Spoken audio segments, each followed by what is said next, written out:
Ladies and gentlemen, welcome to the Ryan Ride Mechanic channel. How the heck are you doing today? On today's video, I wanted to go over inversions and stuff like that on rides. Not something I normally do, but I've been asked a question before, oh, what do you think about this inversion? What do you think about that inversion? And I'm just sitting there like, I don't know. I honestly don't know what you're talking about. So I wanted to go over some of that today and kind of get some opinions from people and see what you guys think, and let me know if I'm in the right or the wrong. So here we go. Now get ready. Here we go.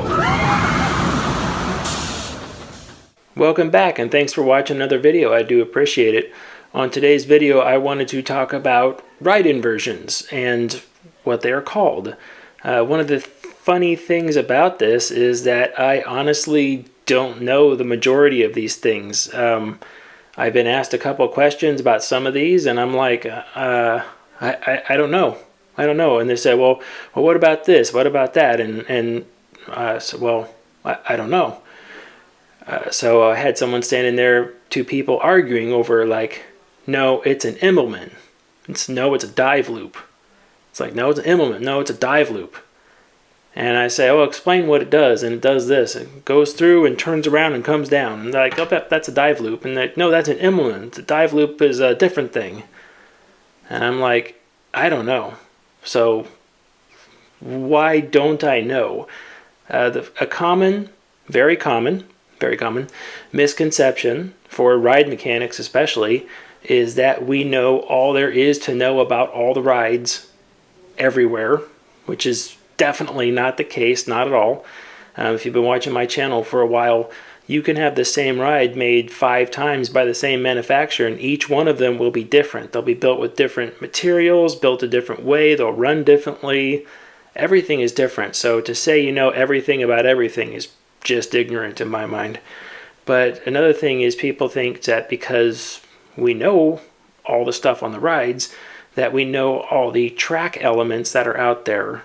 And it's like, I started looking into it just to realize, like, I really don't know anything about the majority of all the track elements out there. Most rides, you're only subject to such a small little part and piece of rides. You can't really know everything out there. But one of the things that did come up was like, well, why don't you know? Well, what do you mean? It's like, well, you took care of being in floorless. How come you don't know all things? It's like, well, what did it do? It's like, well, it went into a loop. Then what did it do? And then it went into, I would call it an immelmann, but that's just me.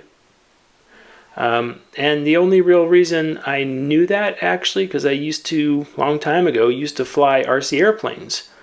And some of those inversions and stuff like that had their own name and things that you could do out there.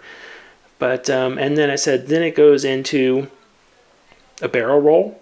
Then it goes up into basically what looks like a cobra roll. And then it comes into the block brakes, and it goes down and does a corkscrew. And then it goes around and does a really tight helix, and the ride's over.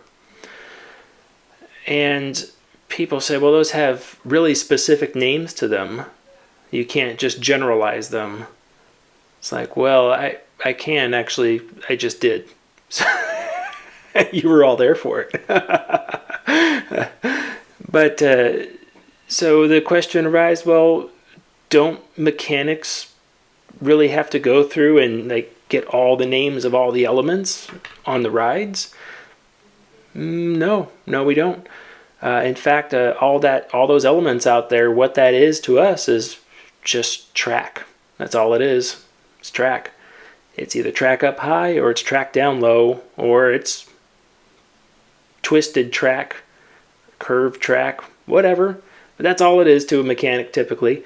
There's no real special names and everything. So it's like, well, if that's the case, why do the manufacturers spend so much time naming elements? Well, that's a good question. Let's put it in terms of this. You know Tesla, right? Yeah, okay. Well, they made that name for themselves. You know that name because they made it. So when you're selling roller coasters, you have your manufacturing name, which is, your big ones like your Mack Rides, B&M, Intamin, Vekoma. You have those really big names out there. That's great. But what makes parks want to buy the model track that you're trying to sell? Well, you put all these inversions and these special elements on the inside, and you try to get people excited about buying that. So how do you get people excited about buying track that's twisted? Well, you start giving it special names. You start giving them fun names, and you start doing all sorts of stuff like that. And next thing you know, you've now generated excitement in your buyer. So the manufacturers mainly name the track elements so they can have something to present to people when they're trying to sell a ride. That's the basis of it.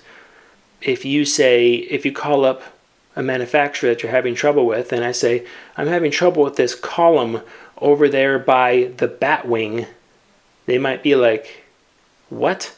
What are you talking about? Can you send us a picture? Because we have no idea what you're talking about. They didn't put much faith in that either. But it's a little bit more than just a sales tactic from the manufacturer, because that sales tactic actually transmits straight through to the park. So the manufacturer says, well, this is our special inversion that we made just for this type of ride, and here it is. It looks really cool, see? And then the park can go, wow, yeah, that does look really nice. And then they purchase the ride, and as the ride's being installed, they start to hype the public up for it, and they say, hey, look, we're buying this new thing from this manufacturer, and it's got this brand new element.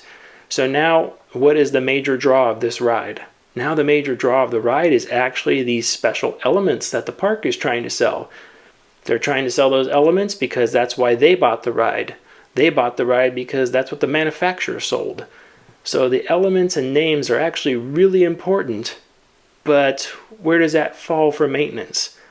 Again, it's just track to us. That's all it is. It's track. It bends to the left, it bends to the right, it goes up, it goes down, train goes around it.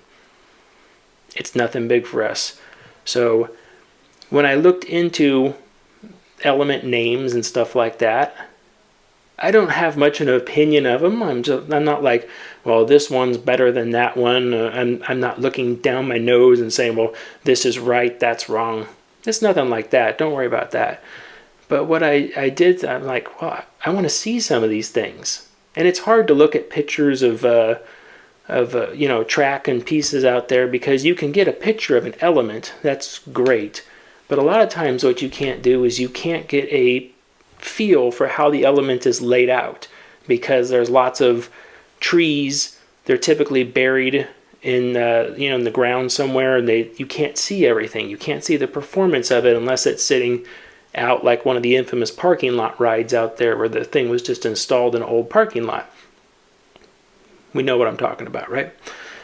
I went online and I was like, well, where's a good place? I started going to different sites, and I came across a really good site that I wanted to show. So on the internet, I found coasterforce.com, and this was pretty cool, because what I loved about this is that I was Googling inversions and track elements and things like that, and I came across Coaster Force website. Now, I subscribe to these guys on YouTube, as probably most of you do, and I had never been to their website before, honestly, so I was just like, oh, that's cool, and I started poking around the website, but every time I Googled something, within the first couple of results, Google would throw back this result, and I would look at where it's from, and it was from Coaster Force, and I'm just like, you know what, I'm just going to go spend more time on Coaster Force website, because they seem to have everything right there. Now, everything being said, I contacted Coaster Force ahead of time and said, hey, I wanted to make this video. I'm not trying to steal any of your content or anything like that. I'm not going to, talk down about anything. I just thought it was a great thing. It's kind of like a learning experience for me, because honestly, as a mechanic, I was never into, how the elements and stuff were of these rides, but it's a much bigger thing than mechanics make it out to be too. Honestly, most mechanics just don't care. It's a paycheck. They come in, they do it, and they go home. But I wanted to go over some of this stuff. It's pretty cool. So let's take a look at some of these. I'll share my screen here. And this is one of the things that I really loved about their website, is that they not only did this, they said, okay, here this is. We're looking at a banana roll. But then right in the website, they gave you a nice little YouTube explanation of it. And now this looks like it's created on like a NoLimits by somebody. And it is just absolutely incredible to watch, because you can not only see the entire element, but you can experience what it is, and you could see it from multiple angles. And that is great. I mean, that's so much better than trying to show a ride or trying to find somebody shaky on-ride footage of it going through there. The simulation in these particular learning scenarios works way better. By the way, if you were to ask me how to ride, say, hey, what's that called? I would call that a cobra roll. Just because that's what I know. Barrel roll. Comes through. Nice little tight. Yep, that looks like a barrel roll. If it twists on itself, straight line, barrel roll. If it goes around in a big circle, it'd be like a corkscrew. But yeah, barrel roll. That's cool. Let's see. Known as a heartline roll. Outlaw run, yeah. That's cool stuff. So let's see. Now we get a barrel roll drop down. So the way I think about this stuff is that if someone was working on this ride, if I was working on this ride and I had to explain to somebody where a piece of wood was that was damaged and explained it, they said, hey, how would you explain this? And would I go, would I come over here and I'd say, oh yeah, this is over here by the barrel roll down? No. I would say, you know how it's got that barrel roll that comes right off the drop? So that's still just a barrel roll maintenance. What we're doing is we're developing a enthusiast to maintenance conversion table here. So if you're an enthusiast and you ever see a maintenance guy and you want to talk about something, you could dumb it down for the maintenance guy, assuming they're like me and don't really understand all the elements, which I am completely guilty of. I have no problem. I will wear that badge. Let's look at a bat wing. Nice. Okay, so it comes in and goes out the same way. Okay. Yeah. Okay, so let's think about this. If I ever said, hey, there's a problem out there in this area, what would you call that? I'd say, you know those kind of two half loops that are sitting next to each other? Yeah, that. So we're going to call this two half loops. Bow tie. All right. By Aerodynamics. Love the old Aero stuff. Okay, so it comes in and it goes back out different ways now. That's different from the last inversion we looked at. So I'm going to say if I had a problem in this area, found a crack or something, I would say, hey, you know, it's by those two half loops that are right next to each other. So we'll call this one two half loops right next to each other. I just love these simulations, though. They are so nice, and really props to, I mean, go to Coaster Force and check out their website. I never really do this stuff, like pump other people's stuff, but you know, it's like, go to their website and check out their stuff. It's pretty cool. I know I'm going to get thousands of comments down at the bottom of this about like, oh, go to this website, go to that website, check out this, I understand there's a lot of great ones out there. I just don't have the time most of the time to go do stuff. Let's see here. This is a butterfly. Okay. Vekoma multi-loopers. Alright, so this looks just like the two half loops that we looked at just a second ago. Yeah, it does look like the two half loops that we looked at. But they're kind of, you know how the track kind of spaces right between them there. Kind of like right here, if you can see like the the track crosses them right there. I wonder if I could pause this. Yeah, I can. So I'm going to say right there, that's the boundary right there, is where those two, was where that mid loop crosses itself. So because of that, I'm actually not going to say these are two half loops next to each other. These are actually two loops next to each other. You know where those two funky loops are next to each other? That one sounds better. Let's go with that. Those are those two funky loops that are next to each other. Good job, Vekoma. You made those two funky loops next to each other. Let's see here. Moving into the C's. Cobra roll. Hey, look, it looks like a cobra roll. Yeah. This one's bent over a little bit more than that first cobra roll I saw. But yep, I'm going to say this is going to be a cobra roll. Classic. Very nice. If you've been on a boomerang, you've been on a cobra roll. And apparently most of the other rides out there too. Corkscrew. Yep, that is basically a sloppy barrel roll at this point. But no, that's, yes, most mechanics know this as a corkscrew as well.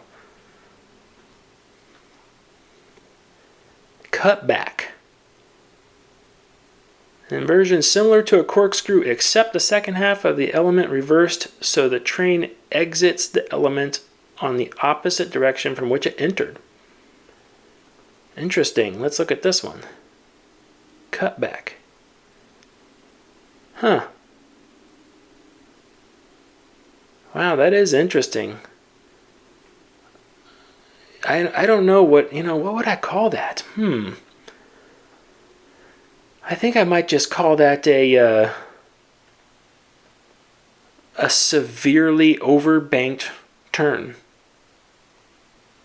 Yeah, I'd say that's just a really overbanked turn at that point in time. But the official name's a cutback. So, hey, I'm learning too. Cut me some slack here. Dive drop. Here we go. This looks like, yeah, it's like a B&M wing coaster. Yep. Okay, which is B&M does that a lot on their wing coasters. Yep. I did not know that was a dive drop. I would have called it just that half corkscrew that's right outside of the lift hill before you go down. That's I'm gonna call that half corkscrew just outside the lift hill. Official. But that was a dive drop. This is a dive loop. Ah, okay. So this is where you go up, invert, and then come back down. Okay. I actually worked on a coaster that had a dive loop in it. So for this one, and really where I picked that one up, it was actually from Operations. Operations talked about it all the time. So honestly, I did not know that was the name of that element. There's nothing in the manual that says that. Every ride I've worked on, there is no sheet of paper that says what all the track elements are called. As far as the maintenance end of working on rides, nobody tells maintenance these things. It does not matter. Again, it's more of like, hey, here's the layout of your ride. Here's what all the nifty elements are called. Again, that's for your PR department to go ahead and put that out there. Get people excited. Double inverting stall. What is this? Okay. Let's see. It double inverts up there. That is really interesting. Man, that's a tricky one. That's good. That's a really tricky one. I'm going to say, that corkscrew where they changed their mind which direction they were going to go in the middle of it? I'm going to go with that one. So we're going to call this one that corkscrew where they changed their mind in the middle of it and then went out the other way. So that corkscrew where they changed their mind in the middle of it. Let's go with that one. Fly to lie, aka 180 degree roll. For flying 4D coasters. Oh, okay. Oh. As the name suggests, it flips the trains from the flying position to the lying position. Can be seen on Batwing, Six Flags Great America in Maryland, and X2 Magic Mountain in California. Let's see this one. I've been on both of those rides. Okay. Yep. Typically done when you have to give, I believe on the Vekoma model where it did that, where they put a bunch of G-force on the rider, had to pull up really hard, so they did that, put you on your back, so the forces were easier. Boy, I got nothing for that. I would just call it that, like, that half twist up there. You know that half twist up there? Okay, this is interesting. Flying snake dive. Snake dive. Flying snake dive. What is a flying snake dive? That's a barrel roll-like inversion created by immelmann for Storm Runner at Hershey Park. Oh, I've been on this one. It's a very tall heartline roll, followed by a right-hand twist dive to spin the train off to the left. Okay, let's go over this. Yep. Yeah, see, I mean, I know for the sake of the inversion, it's they say, oh yeah, the train goes off to the left at the end, but realistically, if I'm saying, hey, what's wrong in this area, I'm just going to call it that. Let's go with those two barrel rolls up high. That sounds good. So mechanics name those two barrel rolls up high. Heartline roll.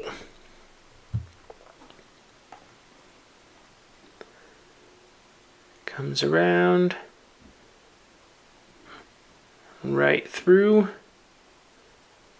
Yep, that's very nice looking. This is a inline corkscrew right here. I love that cylindrical look right in the center of those things. That's great. I wonder who made this one. I know they look beautiful. If you get those camera shots right down at the end where you can see that perfect hole right there through the middle of the track, works great. I'm sorry, that's honestly still just barrel rolls to me. That's all it is. Here's immelmann. It's where you pull up and out of it and turn out. Did a lot of those flying RC airplanes. So I already knew this one, but realistically, that's still just a half loop. Sorry. Should make a cross reference for this somewhere. There's going to be a lot of half loop references.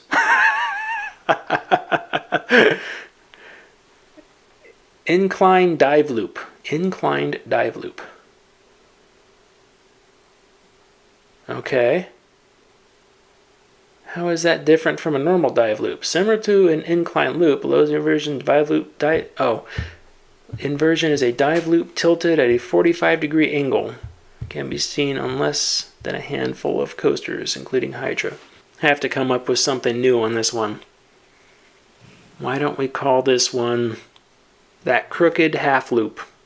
Let's go with that. This one's that crooked half loop that's over there. You know that one. That's a crooked half loop over there. Does that it's like a half a loop, but it's laying on its side. Crooked half loop. Ah, yes, an inclined loop. This is one of the infamous loops that was built on its side. Yes. We don't need a crooked loop for this one. This one is what's referred to as a cheap loop because they wanted to make it stand all the way up, but they didn't have the money for the steel to stand it upright. So they had to kind of lean it over on its side because that's all the money they can get for it. So let's use that one.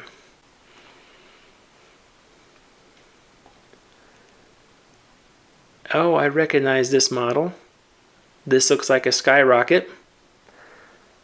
That inline twist. Yep.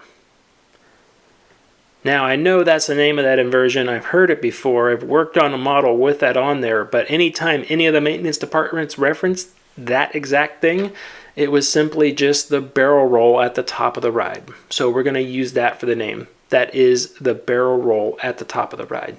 You're welcome. Next one, inverted top hat, aka 180-degree inversion.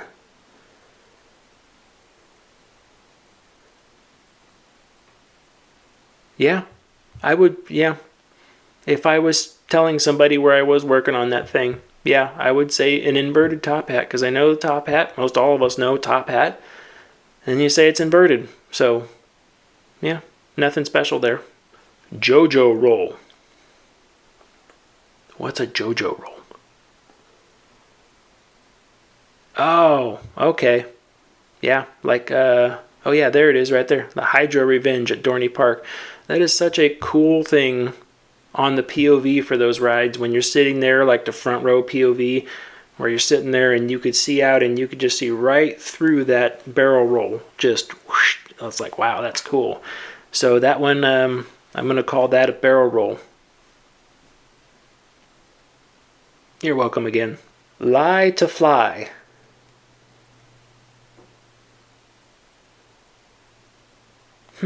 Okay, so we first went over the fly to lie, and now we're in the lie to fly. So this is where they roll you back over the other way. My question is that the same exact thing on the Vekoma rides that's at the very top, you know, when you crown off the lift hill, and then they crown you off and then they roll you back over? Is that the same exact thing, or is this only referred to in the element sense, like it's out on the track running? I mean, technically, once you get off the lift, you're out on the track running. But someone let me know, because I want to know if that one up at the top of the lift hill is different than these down further in the ride. I would think it would be the same thing. But again, I don't really know the names of these things. But for this one, I have personal experience. So I'm going to say that this one is called, you know, that point where your butthole puckers up really tight because it feels like you're going to fall out of the ride as soon as the thing turns over on you? Is that too long for an elemental name? You know that thing, you know that thing at the top of the lift hill where it rolls over and your butthole puckers up because you feel like you're going to fall out of the ride? No, that sounds great. Let's move along. Norwegian Loop. Why Norwegian? Built by Intamin. Climbs up rapidly and reaches the crest of the hill. Train is very... Sorry, I'm kind of reading these, but I'm not like, people want to hear me read this. No. You can read along if you want to. It's not my thing.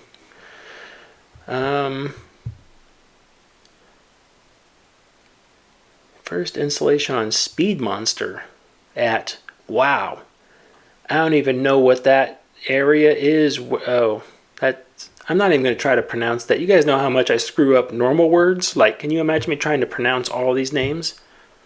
You don't want to do that. This is not going to be good. All right, let's see what this is. This is it's an immelmann.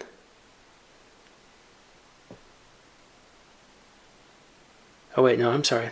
I was wrong on that one. Wait, I'm trying to learn this. Okay, that's a dive loop because it goes into it, right? Dive loop, and then it comes out as an immelmann. That's a dive loop to immelmann. Dive loop to immelmann. Let's see. And it looks kind of like a pretzel. I'm going to call this that funky loop that's sitting over there. Yeah, official name. That funky loop. That's it right there. You're welcome. Pretzel knot.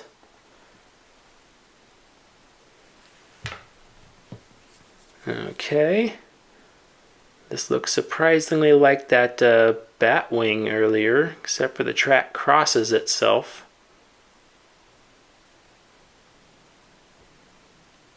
Now, if I were going to call this a knot, I would think if I could grab the track and basically pull it, it would tighten into a knot, but it won't because it doesn't cross over and back underneath itself. So it's not really a knot. It's not a knot. Does that make sense? It's not a knot. I'm going to call this those two half loops that are over there in that one area. That's how I would reference this if I were making a repair. You know those two half loops that are over there? Yeah. Kind of sounds like that other one. kind of. Pretzel loop. Hey, look at that.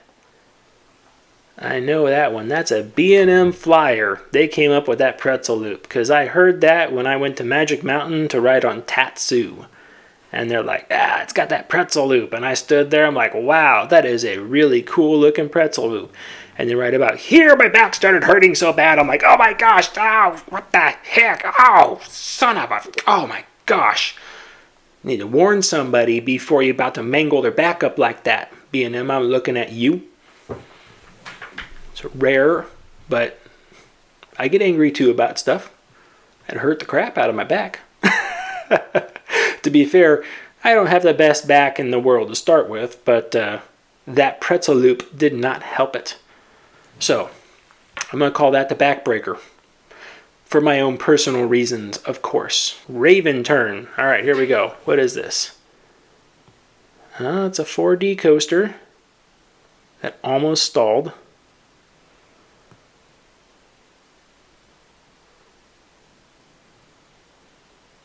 Okay. Guess it's because the seats change position and you stay upright, so you don't actually go upside down on it.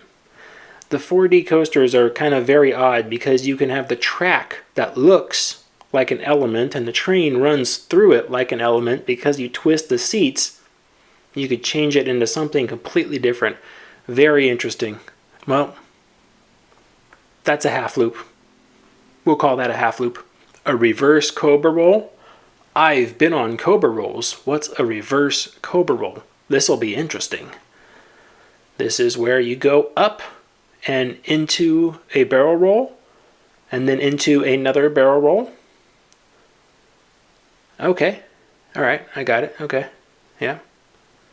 All right. So if I was working on this and I had a problem in that area, I'd say, hey, you know those two barrel rolls that are right next to each other that are like 180 degrees apart? That's it.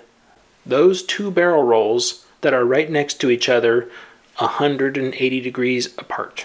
For those of you marking your program, that's the official term. You're welcome. Rollover. All right. That is what happens when you get the car loose coming off of turn 4 and you catch air underneath it, or someone punts you right in the driver's side door. You roll over.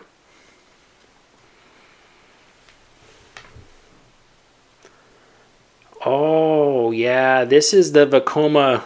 Oh, I've already got a name for this one. I worked on one of these rides for a very long time, and this is the Jelly Bean Loop. I know. That name doesn't make sense, Ryan. All your other names are so spot on and awesome, and we can't believe how awesome your other names are. Well, I bet you can. You probably can believe it. At this point, I'm talking to myself because most everybody's probably left the video by now. And it's probably just bots somewhere watching this video, trying to get the algorithm correct. You guys are doing a good job. Keep up the good work. Or in bot language, 100101010. Well, you know what? I'm not going to go into it. So yeah, that's the Jelly Bean Loop. Because it's a loop. Looks like a jelly bean from the side. So that's the Jelly Bean Loop. The Sea Serpent. Yep, you're going to go up. And we're going to do that. And then, yep, and then we're going to go back down. Oh, okay. Oh,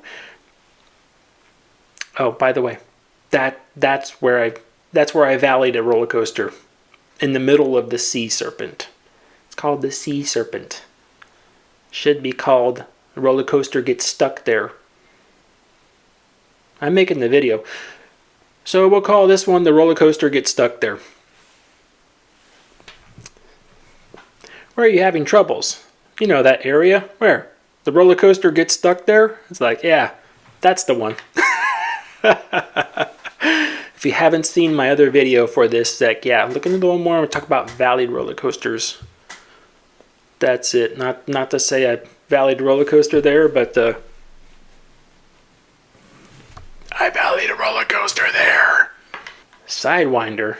Here we go. What's a Sidewinder?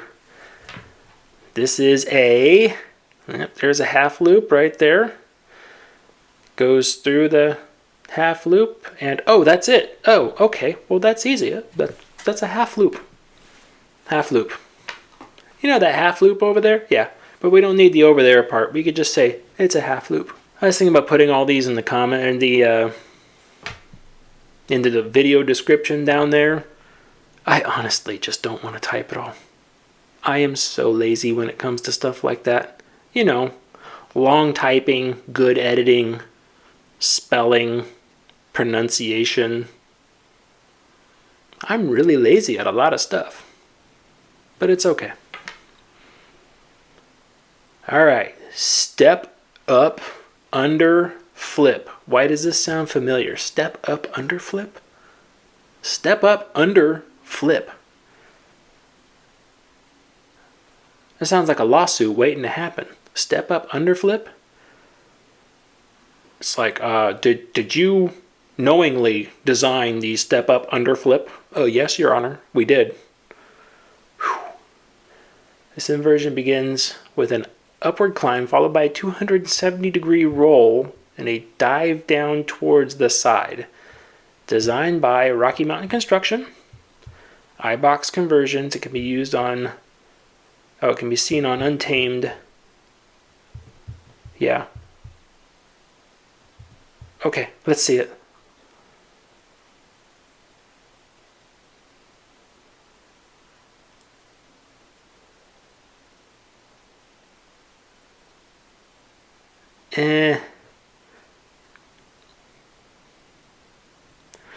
Yeah, I kind of see it. Okay.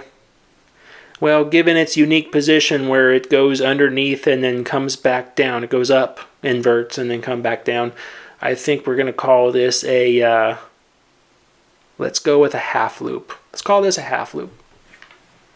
If you want to get really technical about it, we could be like this as an RMC half loop. You're welcome. Twisted horseshoe roll. Twisted horseshoe roll. Here we go. Gonna invert. We're coming back down. So that's one barrel roll mixed with another barrel roll with 180 degrees in between it. We just saw that, didn't we? Two barrel rolls right next to each other with 180 degrees between it. Yeah, we just did that. Those two barrel rolls that are right next to each other, 180 degrees apart. I think manufacturers are trying to copy each other. I wonder if they know that yet. Maybe I should send them an email. Mack Rides. Where was that other one? The other one was was an RMC style coaster. I don't know if it was RMC, but I might have to contact Mack Rides and say, hey, you know somebody else is trying to steal your design? So sad. It's a cutthroat industry, though. As soon as you learn how to bend steel, everyone's making roller coasters. Vertical loop.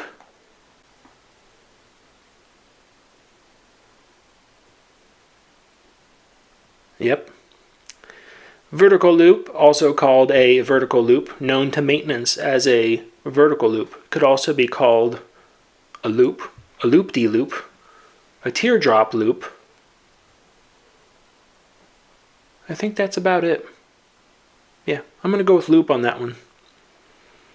And a 0G roll. They look funky, but they feel awesome going through there. That's right. That is the barrel roll that's up high. There you go. Barrel roll that's up high. You know that barrel roll that's up high? Oh yeah, I know that one. Yeah, that's where the bolts are broken right there. Okay, barrel roll that's up high. 0G stall, aka Top Gun stall. Was this ever used on a ride called Top Gun? Designed by RMC on the Joker at Six Flags Discovery Kingdom. SNS on steel curtain. Let's see what we got here. Goes up, inverts, comes back down. So that's considered a 0G stall.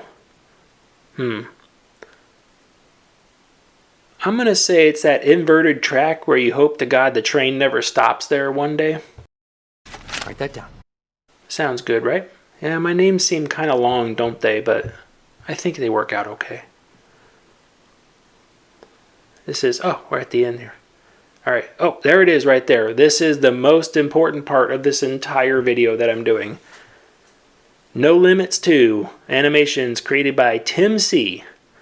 Please check out his YouTube channel. I'll see if I could link the channel in the description, but Tim C, your animations are awesome. Keep up the good work. That is so cool. I love it. It's nice to be able to see them out in the open where you just can look at them. That's great. And for everyone else, go to this website. Check out this stuff. It's pretty cool.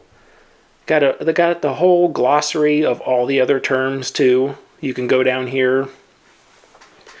It's got everything else that you need to know. I mean, we were just looking at inversions right there, but anti-rollback device, safety device that stops a train from rolling back down the lift hill. Clicking sound heard on the lift hills is the anti-rollback device working. Yeah. Often referred to as a chain dog. That's interesting. Okay. What's a chain dog then? Chain dog.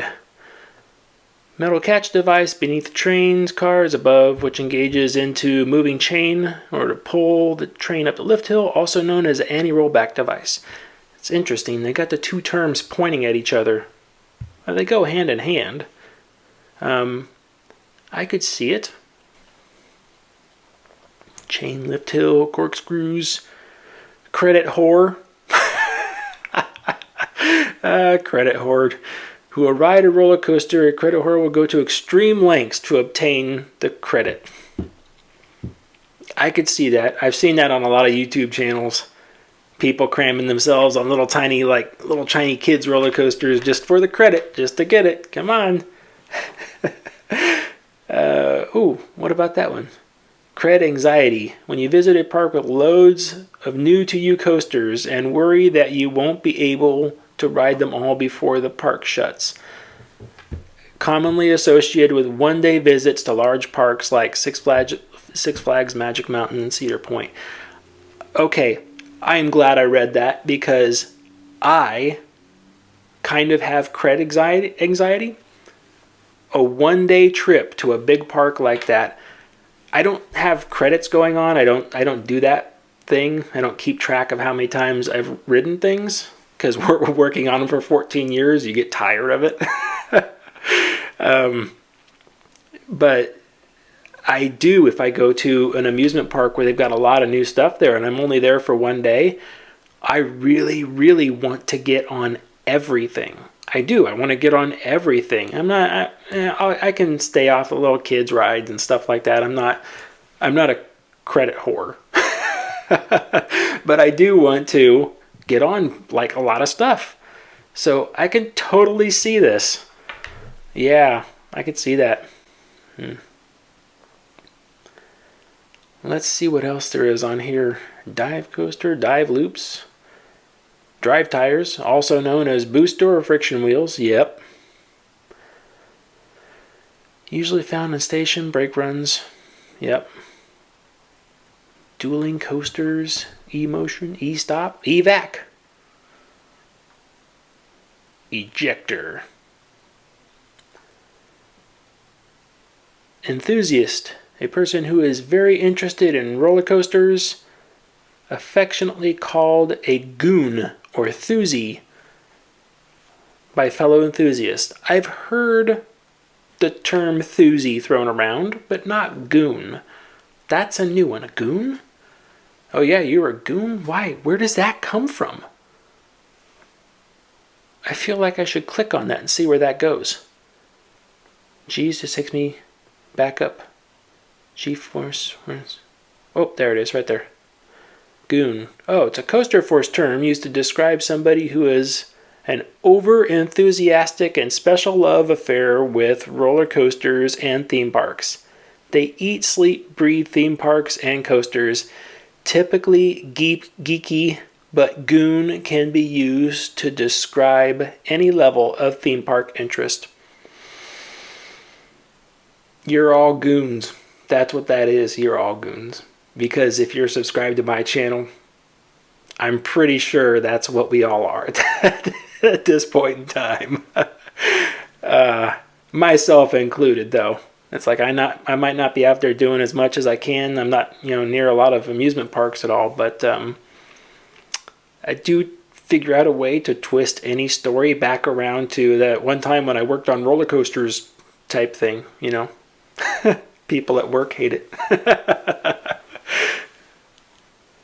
Let's see. Half pipe, hammerhead, helix, high five. Yeah, dueling track coasters have the high five, 90 degrees, get the trains really close to each other, and they could do a high five. Insurance says we do not get those trains anywhere close to each other so they can actually do that, right? No, the safety envelopes won't touch. It's like, good. Insurance company's like, watching you. What else is on here? Intamin. Oh, what do they got for Intamin? It's always funny to see what places have written down for Intamin. Play Nice Now, an abbreviation of Intamin Amusement Park Rides. I believe there's also an AG on the end of that one, which was formerly known as, there you go, there's my age, formerly known as Intamin AG. When it formed in 1967, further information can be found on the manufacturer's page. Yeah, there's that JoJo roll that's just a corkscrew outside of the station. Remember?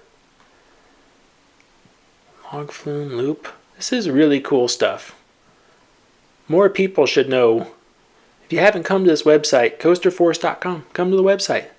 Scroll around, click on stuff. It's pretty cool. Station, stator, S-turn, surf rider. There's so much stuff in here. I see a lot of the elements are revisited here. That's cool. Let's go back up to the top. Ooh, accidents is always a fun one to go to, isn't it? Yep, chance of being in a plane crash, 1 in 11 million. Chance of being fatally struck by lightning, 1 in 10 million. Chance of being eaten by a shark, 1 in 3.7 million. Chance of being injured on a ride, 1 in 24 million. That was always a very hard one. I love seeing stuff like this. This is just, that's great. That was always a hard thing to convey to people for permanent amusement parks. I'm going to put that little asterisk there on my statement. For permanent amusement parks, they have a great safety record. Most all of them do. So your chances of being injured when at an amusement park is on a ride is really, really low. Your chances of being injured just in the park, like you did something stupid, you were sitting on the handrails, you were leaning on the air gates, higher. But realistically, if you're going to go out to an amusement park and have fun and you're worried about getting injured somewhere, you need to be worried about the drive to the amusement park and the drive from the amusement park. That's pretty much where you're going to get injured, is right there. But it's hard to convey that to people. Oh yeah, the last one is a bullet coaster. Boy, that one was a rough one, huh? Came back down, sheared the fin off, wiped out the magnets underneath the thing. You know, until this accident, I never paid attention to the S&S air shot rides, the air launch rides. And it wasn't until this accident I was like, they're not using a dual set of brake fins down the launch track? And I watched a bunch of videos and it's like, no, there's only one set of brake fins. Honestly, a lot of the videos I always watched them, I saw the side profile, where the track is running this way. So you see the brake fins lower down into the track, and I just mentally thought like King Ka, Top Thrills, a lot of the Intamin style rides where they use two sets of fins to keep your braking force straight. Because when you grab one side of the train and slow it down, the trains are big, they're fixed to the track really, but it does actually like pull the coach to one side and put more loading on the opposite side guide wheels. So that was interesting. I was like, yeah, one set of brake fins, really? Huh. Okay. I don't want to play other videos because I don't want to worry about messing up somebody's copyright stuff. Well, there you go. I think I'm going to do it for this video. I've had some fun talking about some stuff. I hope you gotten a couple laughs out of the way. I've had fun learning about this because honestly, this is a learning experience for me because like I said at the beginning, it's not normally my thing. And big shout out to coasterforce.com. Again, they gave me permission to go check out their website live and record it so I could show everybody. Go check out their website. It's really cool. They got a lot of fun little things on there. Lots of information, lots of knowledge. It's awesome. So go check that one out for sure. I'm Ryan, the Ride Mechanic. Have a good day, and remember, stay off the air gates.